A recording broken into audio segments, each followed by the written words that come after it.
Hello and welcome to the oddschecker betting show. This is your Cheltenham Festival Day 2 preview, the Wednesday, and you find us at the Chelsea Surprise Pub in London. I'm your host, George Elek, and I'm delighted to be joined by Johnny Ward, Andy Holding and Ed Quigley as we look ahead to the Cheltenham Festival. We've just recorded Day 1, we're going to record Day 3 and Day 4 after this. You can find it on the oddschecker YouTube channel or wherever you find your podcasts. In Day 1, we already covered the weather forecast. We found out how each other were, so if you care about that stuff, go back and watch that in the meantime. But we're going to get straight into the racing. And before we do, just going to point you in the direction of the oddschecker app, where you can find the best prices, bookie offers, free bets, the best place terms, which is essential, especially for the handicaps at the Cheltenham Festival, and the best tipsters, or some of the best tipsters in the game, including Andy Holding himself, where you can find his tips straight to the app every single morning of racing. So, Day 2, and we've got what was called the Bear and Bingham, whilst it didn't have a sponsor, now called the Gallagher, which I think is quite a nice name for it. Need to approve? No, it's kind of... Noel and Liam would be chuffed, yeah. wouldn't they? Well, yeah, vocal memories are shameless as well, like the Gallaghers. Noel and Liam would be chuffed, yeah. Well, they wouldn't say it to each other, but yeah. I don't think the Bear and Bingham worked, did it? I like the Ballymore. Yes, Yeah, I Ballymore. Then again, it's not. like the Neptune. Yeah, I like the Neptune. Do you know what one of my big bugbears is? The fact that the Fred Winter is now called the Boodles. Even though Boodles sponsors not only the Gold Cup at Cheltenham, but the Gold Cup had Punchestown. So is the Gold Cup now the Boodles, even though the Fred Winter was always the Fred Winter, after the great Fred Winter, and now we're calling it the Boodles? I think your rant just there probably means that their spend on advertising is now justified. So yes, exactly, yes. Give out about something. This is a very much a Ryanair ploy. Annoy people, there'll be loads of free publicity, and that's why Michael O'Leary is as famous as he is. On to the Gallagher then. Johnny, what did Gallagher do? Gallagher was your man in Shameless, wasn't he? The Gallagher clan. I don't think he's sponsoring the race. I don't know. He centred midfield for Chelsea, didn't he? Yes, good player, saw him in Anfield. I actually don't know who Gallagher is. Paul Gallagher? Anyway. I don't know. Yeah, there we go. Ballyburn. That's the favourite win. Ballyburn is the favourite for the Gallagher, having seemingly, I think a few people will have supreme tickets, but the Gallagher now looks like the planned destination. I should say we're recording this at about just after 12:30 on Thursday, so 6-day decks are just in. And markets kind of reforming off the back of that, although there doesn't seem to be too much in the way of change across the day. But Ballyburn is for the 4-5 favourite, Mystical Power 5-1, Il Atlantique is 5-1, Slade Steel 6-1, Predators Gold 11-1, Reed and Tommy Wrong 11-1, Handstands and Gidley Park both 12-1, 16-1 bar those. I should mention as well, these are non-runner no bet prices as well. We've heard enough from you already, Johnny, so we'll go over to Andy and hear what he thinks in terms of the Gallagher with as we always say, your speed figures indicative of what we can expect to these novice hurdle races. Yeah, I think Ballyburn's now the worst kept secret at Cheltenham, isn't it? Looking more likely that he's going to come here. That was the vibe sort of 4 or 5 days ago, the way that markets were shifting. They've moved even more markedly into the belief that he'll come here. Maybe Tully Hill and Mystical Power running the Supreme, which we've touched upon. I mean, he looks head and shoulders above this lot, not only just looking at him in his paces, but the numbers back him up as well.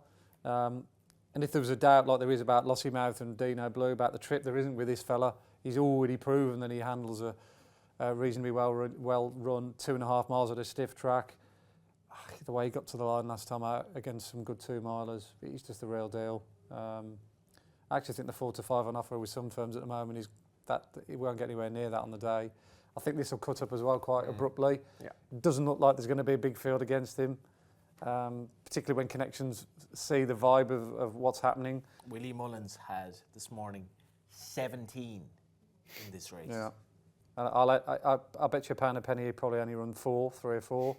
One of them I think will be Predators Gold, who I actually think, I put this also in my ante-post column. I've done very few actually on the build to Cheltenham, but I did have a crack at him before he ran at the DRF, and I was a bit disappointed if he didn't win actually. He got beat by Dancing City on the day, fair and square. Dancing City's probably not a bad horse, he stays really well, but they were well clear of the rest, including Jatara. He just didn't get the 2-mile 6 on the ground, but I think dropping back to 2.5, he could still run well enough to be in the frame. I think if I was going to have a bet now, and it'd either be Ballyburn to win or still Predators Gold each way, because I think he'll be tightening up just because of all the non-runners. It looks like Slade Steele's going to go into the other race. He was I backed him at 20-1 for this, so I've lost out with him. hence the fact that I've had to rebound and back him in the Supreme to kind of like cover my money there. So yeah, I think Ballyburn will probably win, but I'll be looking to maybe supplement my each way bet on Predator's Goal, which at least is still alive without the favourite market on the day. Yeah, Predator's Gold best price currently 11 to 1. That's with Bet365. Ed, how do you see this? Can you make any case against the Jolly? There's 24 left in. I think this will be single figure field. What's the line? I've got 8.5 on this at the moment. I mean, there's so many horses, still left in the Supreme and this, but I no can't. Chance of running. Only reason I can see why they've been left in is in case we get absolute monsoons. It's heavy for day one, and then they think perhaps it's going to dry out by Wednesday, and they'll roll the dice 2 days later. That's the only logic I can see to it. I actually think, Predator's Gold could go off second favourite here, looking at this. Ballyburn will win. Predator's Gold, I think he was very keen in the Nathaniel Lacey. He didn't look like a wannabe Albert Bartlett horse there. He looked like a horse who'd be happier just coming back a little bit and trip on some better ground, a strong deer in a race. I think he'll run really well. One I've backed at big prices for this is the Ben Pauling trained handstands. Unbeaten. Won the Sydney Banks last time out, beating Django Bay, former Grade 1 winner we touched upon earlier in the show as well. That's pretty good form. Ben Pauling won this race back in 2017. Willoughby Court, he knows what it takes to get the job done here. And fascinating to hear Ben Pauling saying at the same stage of their career actually feels handstands is ahead of Willoughby Court, which considering Willoughby Court went on the win, says all you need to know. The difference this time round is there's a certain Ballyburn in a way, isn't there? And I think he will just prove too good. So, I think this will cut up to 8-9 runner field. I'm going to go, Ballyburn to win, handstands to follow him home. I do think Predator's Gold will be much better suited by this 2-mile-5 on the old course than he was by very slow ground over an extended 2-6 at Leopardstown last time out. So there you go, it's my 1, 2, 3. I thought it was difficult beforehand. It's all sorted. Handstands 12 to 1 across the board. Johnny? Sorry, I think that's a massive price. I think handstands will be third favourite and it'll be 6s. I was just looking at it, I think there's 5 horses of the 8 above him who are not going to run. By default, he's lining up third favourite, I think, handstands.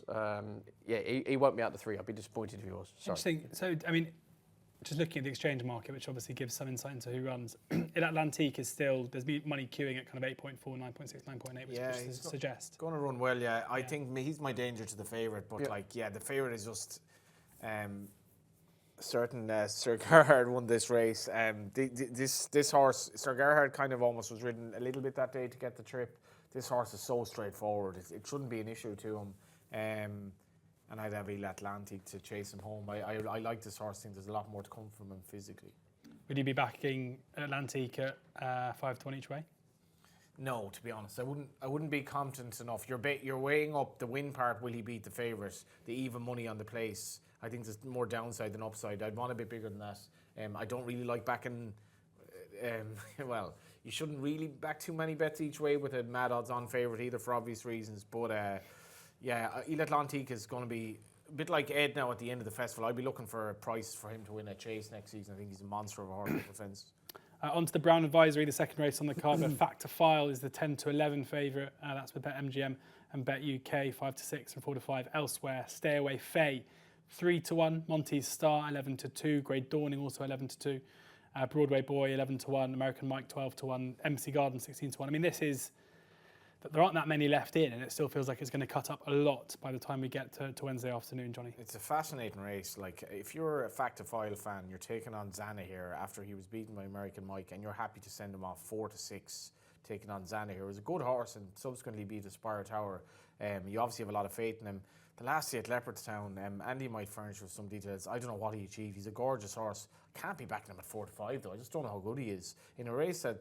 Stay Away Faye for me. If you fancy Corbett's Cross, Stay Away Faye was going to beat him last season. He ran him against the senior chasers last time at Cheltenham. Ran him against a good winner of JP's for Willie Mullins, whose name has escaped me. It was Capodanno. And Paul Nicholls, like it's so weird. Like he basically tries for Paul Nicholls came up with a reason that not to run Caldwell Potter at Cheltenham because he wouldn't have acclimatising time. He was literally crossing over from Ireland. It reminds me of, I used to go out with a girl, right, and there was this character of a teacher in the school, and she called in sick one Monday because she was jet lagged. She'd only flown from London. I was like, How do you feel you've acclimatised today? I have acclimatised well, but like I'm not pulling myself out of a Cheltenham race after being, what was it, like $750,000 the course cost. Oh, he's not going to acclimatise in time. This is a long-winded way of saying Paul Nicholls is running away from Cheltenham more than he ever does for whatever reason. He's like, oh, he'll suit Aintree, blah, blah, blah, blah, blah. He still had 2 winners at Cheltenham last year. He still is a brilliant trainer. Stay Away Faye won them. I think he's a very, very good horse, jumps well. Him and Monty Star, for me, are massive, massive dangers to the favourite, who, as much as he could be a machine, I prefer to see it in the book. Andy, can you shed some light? Obviously, Factifile winning unchallenged last time out, but visually impressive. Can you kind of put some meat on the bone? Yeah, I mean, he was on the same card as El Fabiolo, so when you're comparing like for like, he's always going to be slower than El Fabiolo, isn't he? Who's an absolute worldie over 2 miles. I think he was about 6.5 seconds slow on the final circuit, but he was eased down, so he was obviously value for better than that. His time figure was pretty good. It's whether he can carry on for an extra half a mile and do exactly what he did there. Surely posting a time figure like a decent time figure in those circumstances is pretty yeah, impressive. Absolutely, yeah. Like I've got nothing bad to say about the horse. I'm just finding it difficult to. I'm finding more reasons not to back them at their prices than I am to back them. Mm-hmm. I don't really want to be backing Factifile on a whim, on a guess whether he'll stay the trip. It's just not me. I've talked about other races where, Dino Blue, and there's just no upside in taking massive odds on about horses that might not get the trip. Stay Away Faye, admirable as he is, I'm not sure whether he's good. He's actually quite quick enough to beat. But the old course suit him. Like. Yeah, exactly. He just looks a bit laboured to me. I know it sounds really daft. I actually would fancy him to run better in the Gold Cup. Yeah. Than he would. He just looks an out and out. Yeah, absolutely. Yeah. I could almost see him in the National Chase rather than this one.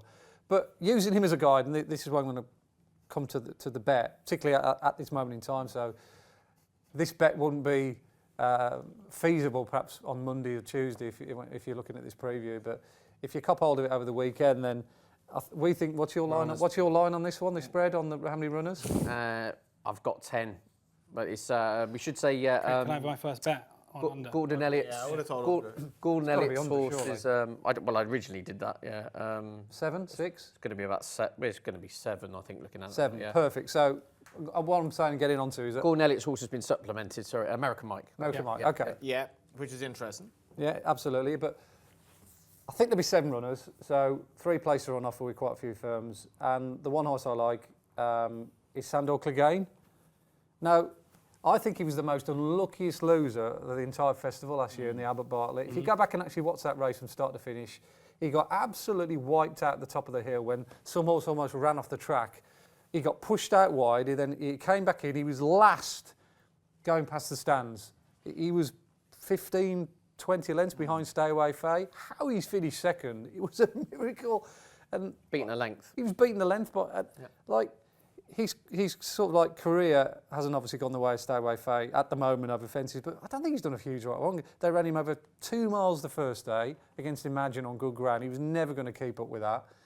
And then he ran against Embassy Gardens last time out. And for some reason, he went all the way around the inside when all the other 3 jockeys went round the hair rail.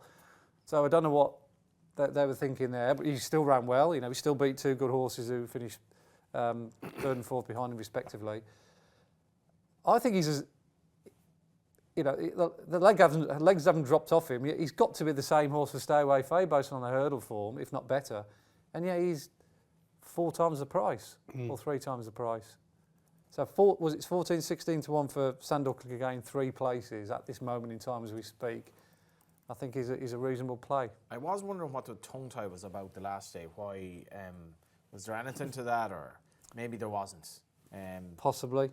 Paul Nolan as a target trainer for Cheltenham, I'd be absolutely having I thought it was fascinating. Didn't enter him in the ultimate. Given he's rated 140, whatever, and the fact they're going just straight here, I'm totally on board with you. Yeah, Sandor. He's my biggest winner of the Wednesday. Sandor. Oh, is he really? Yeah. Okay. I think on the hurdle form, a very unlucky 1 length defeat in the Albert Bartlett. He jumped. Stay Away Faye really relishes a fence. You could argue Sandor Clegane's been adequate over a fence so far, but I'm all for Cheltenham form. This is going to be, yeah, I'm revising this to 6.5 as the line.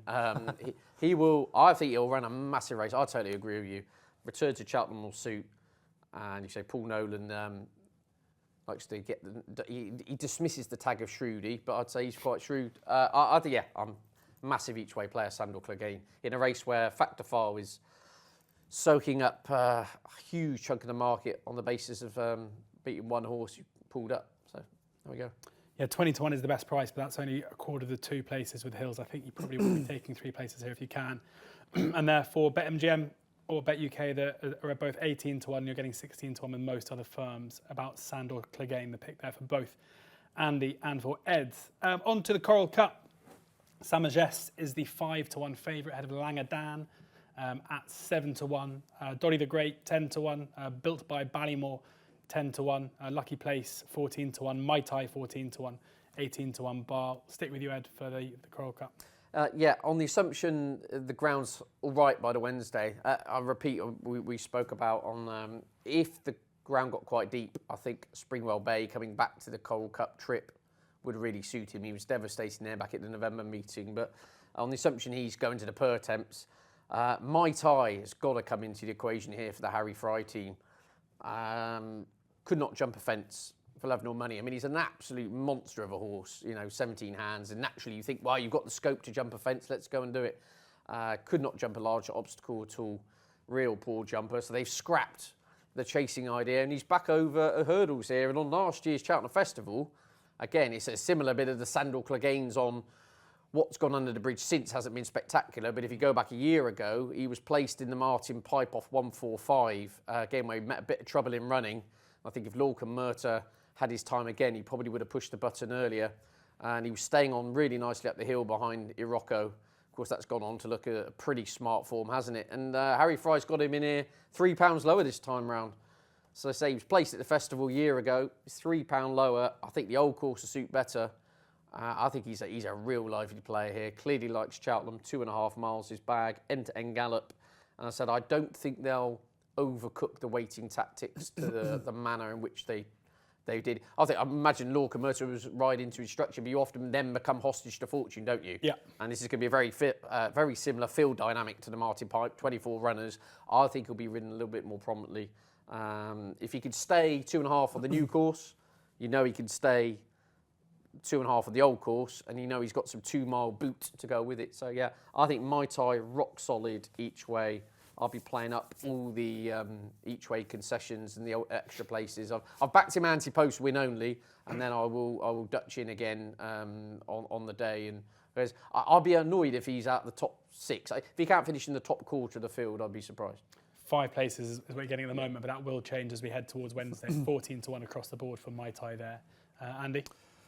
Yeah, I think there's a couple of interesting runners in this. None more so than Built by Ballymore, who has the same kind of profile to Fast or Slow, who should have won this a couple of years ago. I mean, an epic song. Big Connections was second in. Absolutely, yeah. So he likes to lay one out.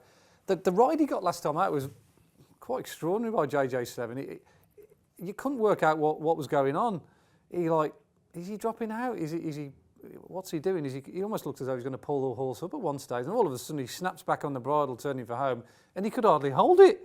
He just went into another stratosphere, when sort of stamina became the key component. And the same as the time before at Limerick.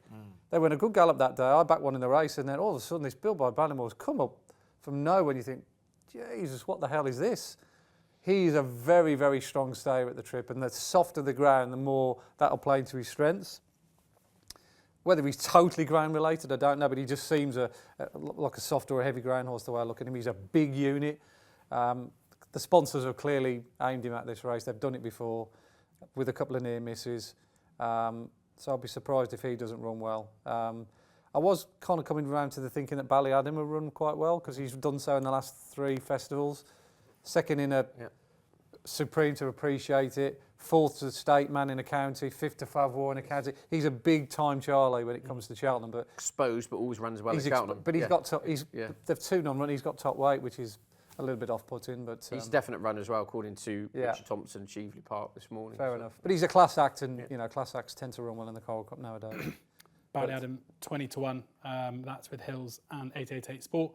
And we've got Built by Ballymore. Yeah, Built by he's the other Ballymore, one. 10 Yeah. to 1. Paddy's, Hills, Betfair Sportsbook, and a couple of others as well. Johnny? The sponsors here are actually Coral, but built by Ballymore. Well, I mean, they sponsor. You know, they used to sponsor at the So, meeting. Didn't they? built by Ballymore, Sean Mulryan, Ballymore, the Ballymore Hurdler. But if you're naming a horse built by Ballymore, you're thinking he must be pretty decent. And he was with Pat Doyle. And he finished second to Pat Doyle in a bumper at Punchestown Festival 2 years ago.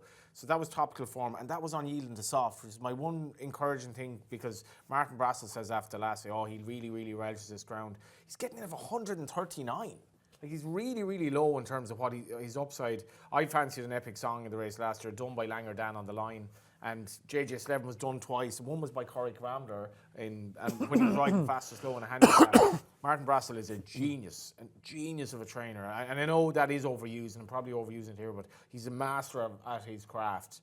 He's one of my bets of the week. He's so much upside. If he is travelling at all at the second last, go to the bar. Yeah, there'll only be one winner. Yeah. There will be. Yeah. Only one winner if travelling well. I've done that before, by the way. I was going to win a life-changing amount. It was a race in Gorn. The horse was out in front, made all the running. I'd actually stopped watching the race. Like, what am I going to do with this money? Done on the line. Here I am. Here you are. You wouldn't be here otherwise. Champion Chase. Next up is El Fabiolo is the 2-1 favourite ahead of John Bon at 130, Edward Stone 7-1, Captain Guinness 16 to 1, Lexington Nuts 25 to 1, Boot Hill 50 to 1, Gentleman Demi 50 to 1, and Funambole Sivola 150 to 1. Before we get the guys' thoughts on the Champion Chase, it's time to tell you about Oddschecker's free-to-play bingo game for the Cheltenham Festival. When you play the game, you'll receive a bingo card full of horses racing on each day at the Cheltenham Festival. You'll then win prizes as your horse win or place in the races. The top prize is tickets to the Grand National Festival at Aintree. All you need to enter is an Oddschecker account, so sign up or log in and play for free. Champion Chase time now with El Fabiolo, one of the shortest price favourites of the week. Johnny, can you pick any holes in El Fabiolo's chances? So JP spent all this money on John Bon, which is, what was it, like 530 grand, and it's crazy money to pay for a national hunter, 570 sterling, and I think he's gotten it back. If he's not, he's going to get it back in this race. But he's not going to beat El Fabiolo, is he? I mean, I know there's been issues said about his jumping and all that, but I just... Overblown, isn't it? It's overblown. Like, I don't know, sometimes you almost want a horse to be so clever that he'd make the odd mistake. He never looks like falling to me. I was half giving John Bon a chance in the sense that Nicky, he wasn't at his best last year. But if that's you have to take that for, as granted. And then just the last day for me, it was disappointing that he was beat. It was also disappointing after he looked like he was getting back up that he was turned over. I have an idea in my head that a lot of walk in the parks are a little bit soft.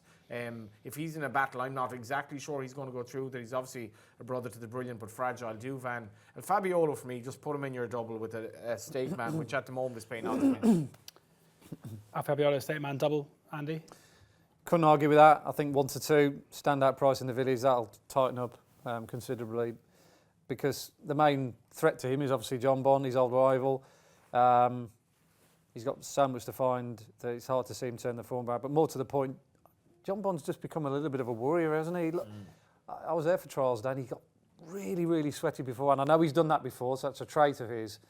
That's the Monju in him as well, I think. Yeah. Strange tactics holding it. I thought they would just let him stride on. He looked so good in the Schlur case when he went from the front, and I don't know whether they were trying to teach him something or get him, but holding him up seemed to backfire, didn't it? As Gary Neville says nowadays, it's something not quite right about that run in the... That's quite a good impression.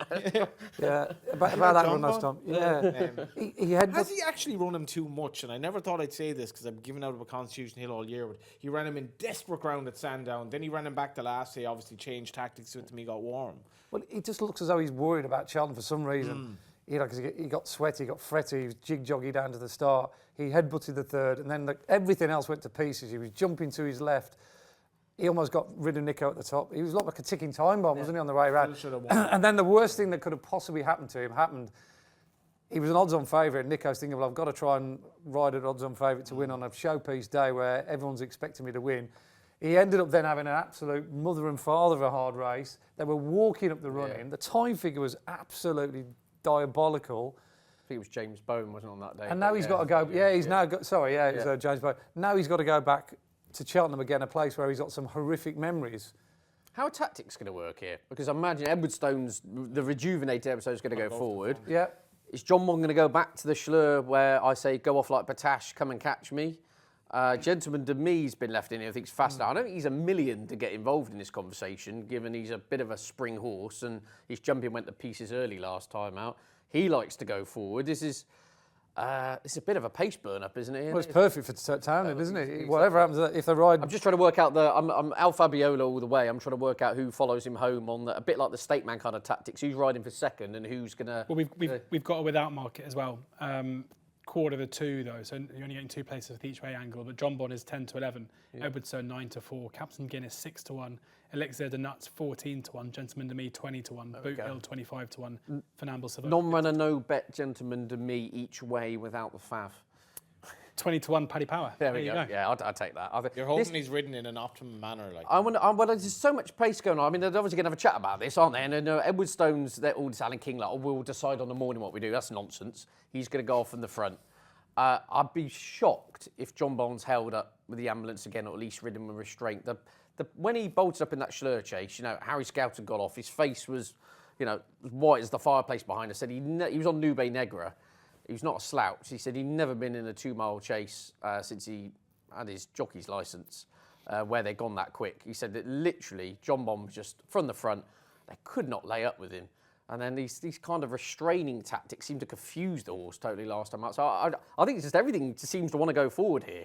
And as you say, it wouldn't be in Gentleman de Mee's interest to kind of get involved in that. So I'm sure Clas Sutton will come up with some trick. But all in all, it amounts to Al Fabiola winning. But it's just it's more of a chat to find out who comes second and whether in trying to win the race, which John Bond and Edwardstone will be trying to do from the front, they almost go into the old cliche, be detrimental to their chances of finishing second. But that's the way I'd sum it up. So, anything more to add on the Champion Chase? Well, who's second? It'll be very... See, I'm what Andy's saying there. I'm not really sure John Bond's going to run his race. Who will be second? I don't know, to be honest. I don't know. I've no idea. I'm not exactly sure what pace will be on in the race. Like, will they take each other on? Fascinating, isn't it? Yeah. It's just a difficult betting race. Captain Guinness will be ridden cold. He was runner-up last year, wasn't he? He'll pick up the pieces again, easily pick up the pieces, yeah. Fascinating. I've no issue with backing the Jolly at 1 to 2 at all, and that's my bet in the race. Well, he's the same price as Lossiemouth. And maybe I'm getting things wildly 100%. wrong. I thought he'd be 1 to 4, Lossiemouth would be 4 to 5. There we go. God, I do remember back in... was masterminded in this race, like a really heavy bet at like 2 to 5, fell in, and I was just like, I really don't want to do that again. Yeah, it was just one of these. He was somewhat weak in the betting on the day, but he won the previous year by like 50, 20 lengths or whatever it was. This is just learn your lesson. Whatever it was. And I was like, and I was watching. I didn't really enjoy that. Right, on then to the cross-country, where, I mean, the cross-country fields these days are a bit different to how they used to be. We've got Grade 1 winners. Yeah, I know. Gold Cup winners. Gold Cup winners. Manila Indo, 15 to 8, former Gold Cup winner, is the favourite here. Delta Work, 3 to 1. Galvin, 9 to 2. Cocoa Beach, 5 to 1. Foxy Jacks, 14 to 1. Statler, 16 to 1.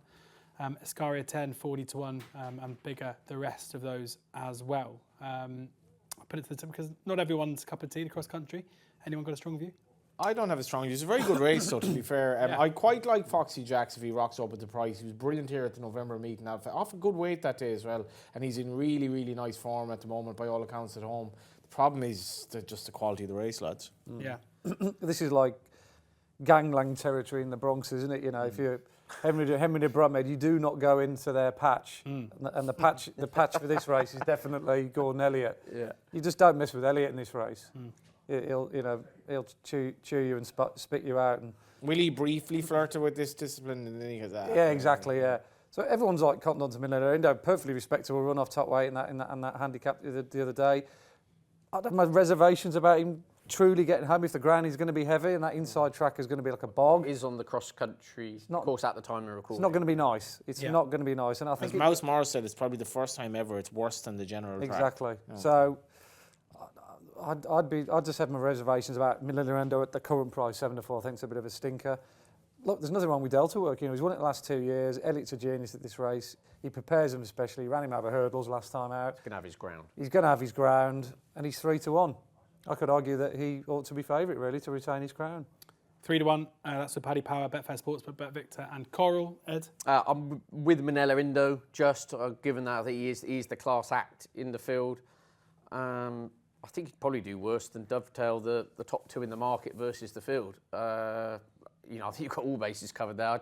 Galvin, I would worry about. I get the feeling, again, this is me reading between the lines and going into Da Vinci Code, but Elliot insinuating this is the prep run for the Grand National, as opposed to, I think Delta Work very much will be here.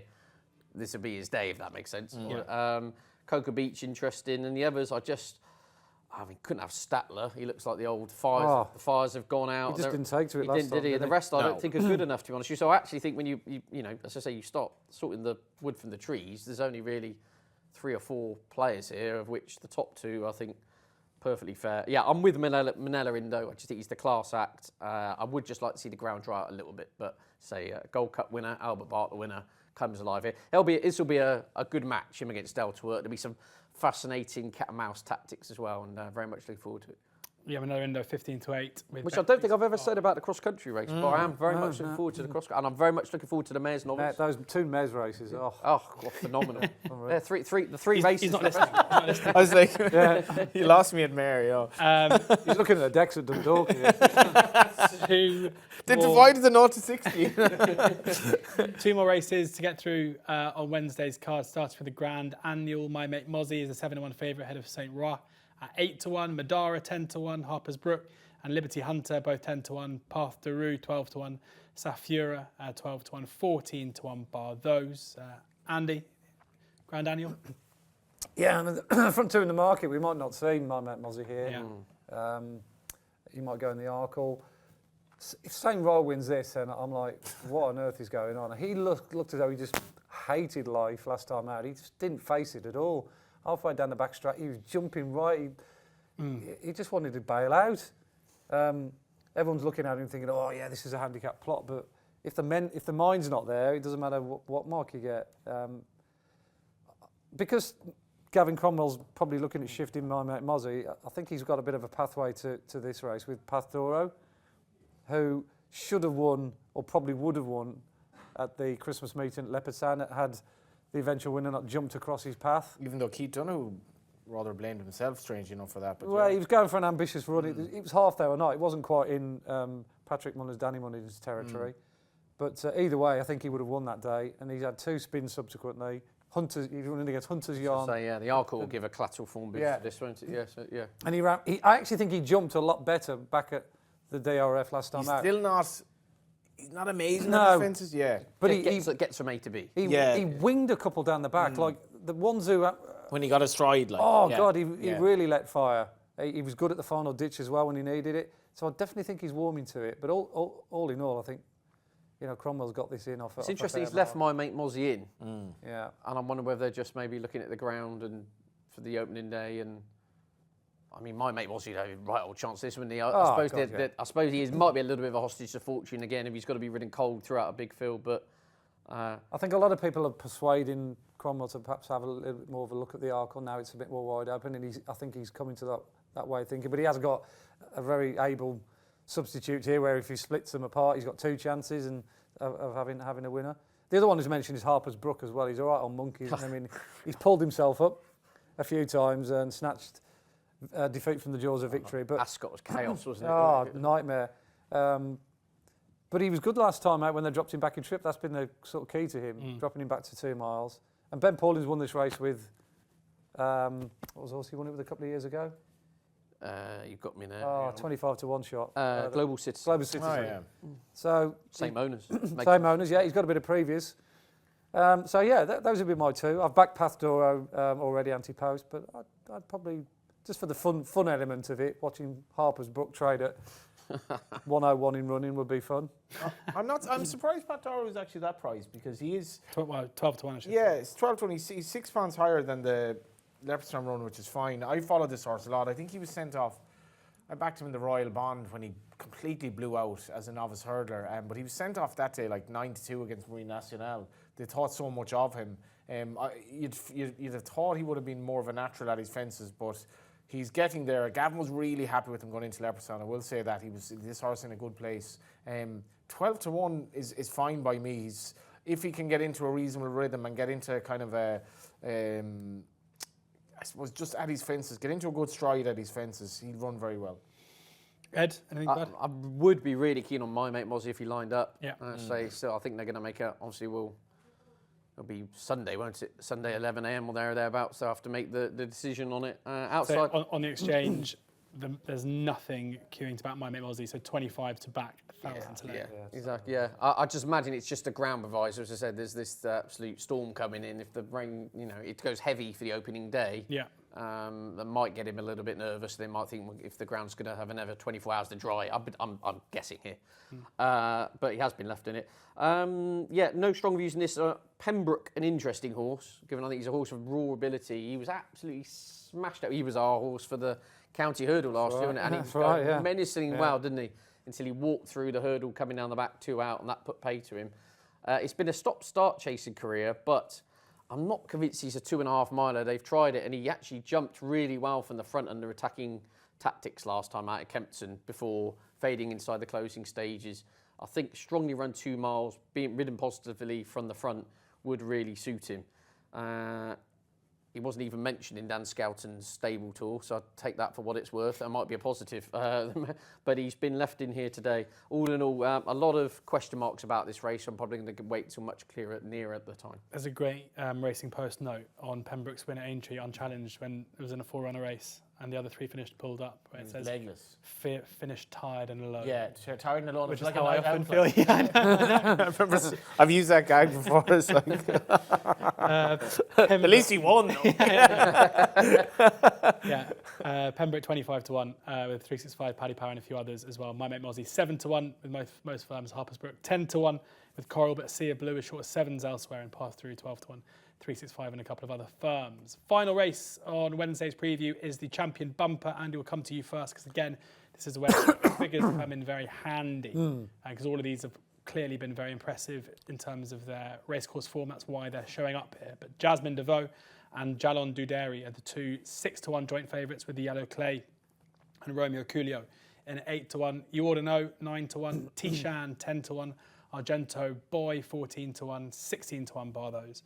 Who comes out on top of the figs? There's only really been a handful of horses who've run a notable time this season. Cantico was one of them. When he won at Navan last time, that was a good even gallop. And 16-1. He stayed on really well. Willie Munnins trains him, so I think he's got to be a player. But nothing else really. I thought Maureen might have won this had she come. I think she's a talented mare. We'll hear good things of her further down the line. But are you into the hipster, the Yellow Clay selection after 11%? Well, I was just about to say that it wasn't the strongest time, but the best form guide for this race, where all the best horses ran in it. And a race that Facile Vega won and A Dream to Share won before coming here was the race at the DRF that Jeremy Machan won. Without a shadow of a doubt. Yeah. Without a shadow of a doubt, Fourth, the Yellow Clay was absolutely desperate. Whether he would have beaten the winner, I don't know. But he was coming with what looked a very potent threat in between 2 and the last. And he got chopped off when the horse dropped back in his lap. He shuffled him right back. He had to switch outside. He finished like an absolute train. That was super, super eye-catching. And you'd like to think he's got a bit more improvement to come because I think that was his first run for a while. And Gordon Elliott has upset the Mullins bandwagon in recent times, hasn't he? He's won it.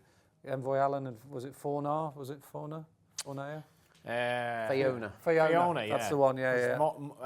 Faheen's relative Maureen, of course, was favourite for this long. So, yeah, in short, I think the Yellow Clay, even though a million people have latched onto it, and I sound like I'm jumping on the bandwagon, but I think there's valid reasons behind it. I'm worried about the ground this race. I find it very difficult on what you had. I have no idea. I'll be looking at trying to get Price's 2025 festival. Isn't it funny how he's no interest in the flat race at Cheltenham? Oh, keep an eye on it. From a betting perspective, I just think that personally, just too much guesswork. A lot of it is on hearsay. Some someone on the Twitterati had the stat of the Willie Mullins third string strike rate relative to something is good. I backed Fernie Hollow in it, but otherwise I have a terrible record. Yeah, just a race I'll watch, but at the moment, I thought You Ought to Know was a bit of an eye catcher. If You Ought to Know drifted to a big enough price, I'd get involved, but no strong views. Can be a really messy race. Well, if you look at Dream Share and Fact to File last year, it was carnage for Fact to File. It's actually been put forward at one preview night. He was not straightforward at all coming up the hill last year. He ran badly left under pressure. I'm sure Patrick got a ban. And then a Dream to Share was able to nib up because of the two McManus colours. Fact to File was sent off favourite. Because of Dream to Share, there was a big ground concern. But the Fact to File ran all over the shop. It was carnage, and it can be a very messy race. Yeah, absolutely can. Anything to put up beyond what we've already spoken about? Well, actually, the couple of Willie's horses that sort of not particularly heralded I was looking at earlier. Argento Boy's a horse by Jukebox Jury, absolutely bolted up the last day. Probably not a lot of chat about him because I think it was only a small field on the day. 10 runners sent off evens and Jody Townend rode. I think it was kind of one of those days where there wasn't a lot made of it, but I like Jukebox Juries. Sorry, gets very, very good staying types. And anything, I'd probably back some sort of Willie second or third string in the race. I don't know I actually don't know how many he'll have in the race, but I reiterate this at the start for a podcast. I'm worried about the ground in general and this race in particular. Great stuff. That brings our day 2, our Wednesday preview of the Cheltenham Festival to a close. Thank you very much for listening or for watching. Thank you to Ed, Andy and Johnny for their tips, thoughts and insight. We're about to record day 3, so make sure you check that out on the oddschecker YouTube channel or wherever you find your podcasts. Download the oddschecker app for the best prices, bookie offers, free bets and Andy's tips straight to the app, as well as the best place terms ahead of the Cheltenham Festival as well. Fingers crossed for some winners. Enjoy the racing and please do ensure that you gamble responsibly.